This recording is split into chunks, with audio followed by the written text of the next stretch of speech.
the closing table, the climax of the relationship with your client. Michael Graber with TeamGraber.com, 201-571-0816. And if you want to build your business strong to have clients for life, think about this. We all experience something throughout the transaction, and I think you'll agree that stereotypically from the beginning of the transaction, the client feels that they have the most trust and faith in their attorney, and secondly with the realtor, and lastly with people such as myself in the mortgage business. But I've found that as I get to closings, assuming I've done my job appropriately and communicated well, that there's a switch. And I would say that myself and the realtor are trusted most, and the attorney is last. And the reason that is because I've communicated effectively throughout the transaction, and I've built a relationship with the client. This, right here, the closing table, that's the end of that relationship if you treat it some way.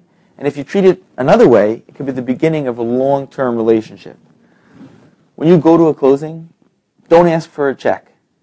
Get it another time. Imagine going to a wedding and seeing one spouse turn to the other and say, hey, right before we tie the knot, give me a few $100s. Give me a few $1,000s. It just doesn't look right.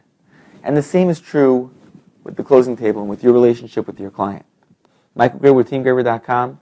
I hope to speak to you to find ways to help you grow your relationship so that the closing table isn't the end of a relationship and a paycheck, but the beginning of a relationship and a long-term income-producing, profitable setup for yourself.